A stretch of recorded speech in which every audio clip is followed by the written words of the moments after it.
So there's a lot of meta bullshit out there right now.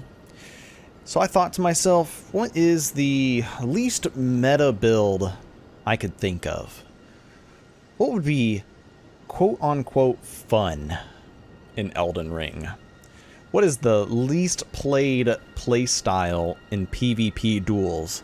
And, I was looking through the talismans, and after patch 1.0.3 came out, there's a little note in there that said they buffed throwing pots. I was like, huh, that's interesting. I wonder how much damage throwing pots would do with Companion Jar. And then I realized there's also this talisman, Perfumer's Talisman, to raise the potency of perfume items. Now, you might be thinking, wait a second, this might do some serious damage. And then we throw on Lightning Scorpion Charm on top of that? Huh. So we've got Ancient Dragon Bolt Pot, Roped Lightning Pot, Spark Aromatic, with 80 dex and 60 vigor, technically 59 because Crimson Hood. And then I just throw in the Kestis for potential parry opportunities to parry into Roped Lightning Pot. And, I will say the damage isn't bad. It's actually pretty decent damage. I can maybe kill people hitting them with a total of 4 items. Lightning pots do the most. The roped lightning pots are kind of mediocre damage.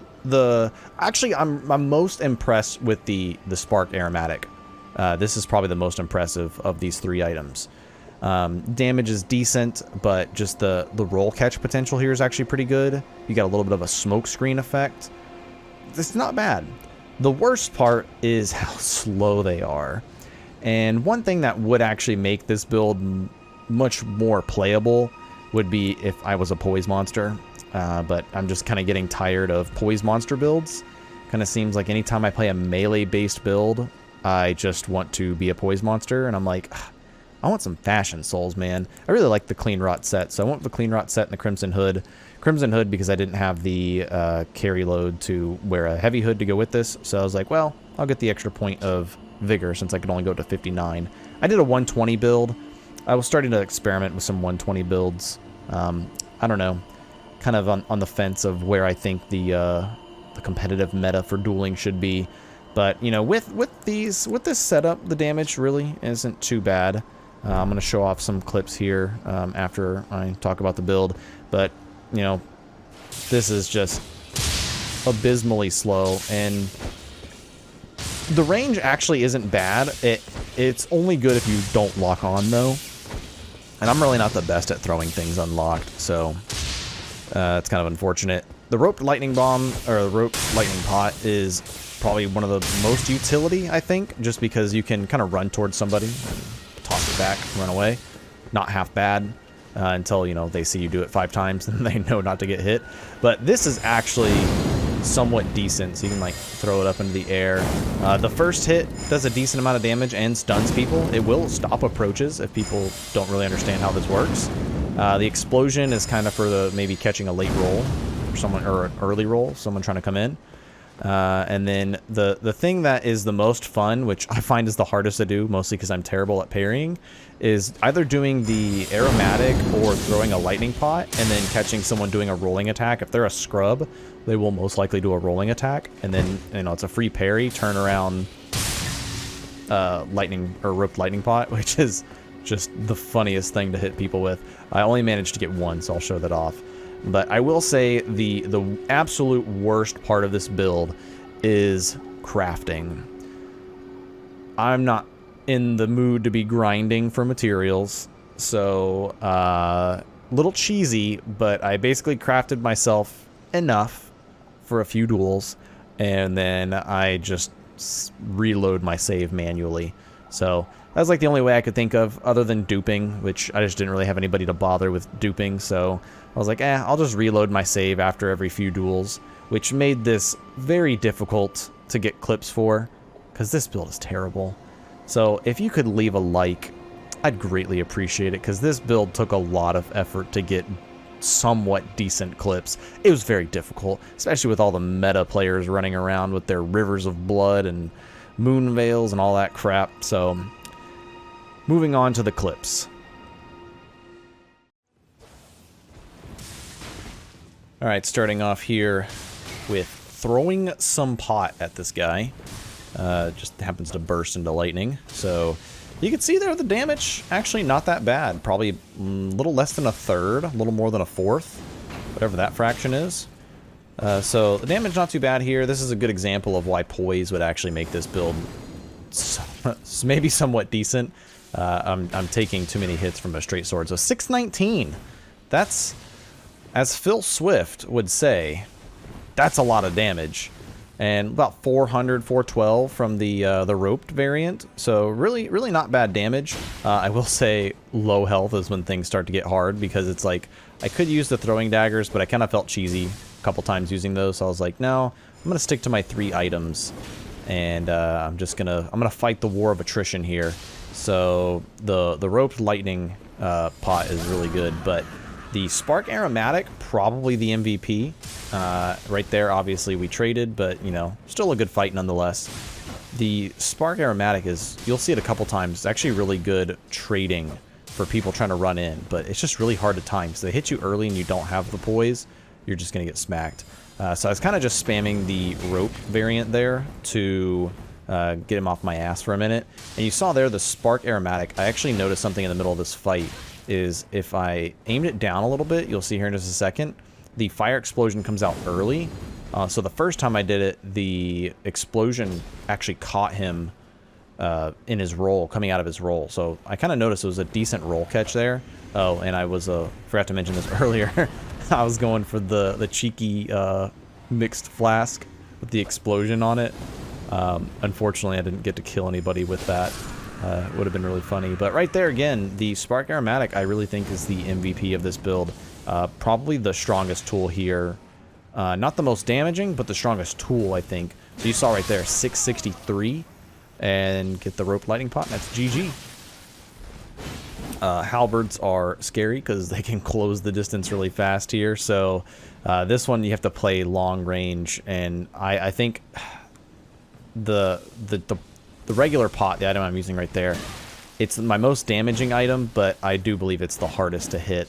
So I'm going to have to really predict what he's going to do here in order to hit him with that. I think he's a little mesmerized by my build right now. He doesn't know what the hell's going on. Not sure if he was feeling cheeky or if he's just wanting to meme with me, but he pulls out a crossbow and he wants to have the range battle with me. I think maybe he was just wanting to have fun. I don't think he was trying to BM me. A lot of people seem to get salty fighting this build, and I'm like, out of all the meta out there, why would you get salty fighting this build? So right there, yeah, I caught him shooting. And this one, I felt good for winning this one. Dude's running Bloody Helix and another, I think it's a blood-coated Great EP, I think is what it is. So I knew this was not going to be easy, because that running R2, or maybe it's the R1 with these weapons, they are so fast and so hard to react to sometimes.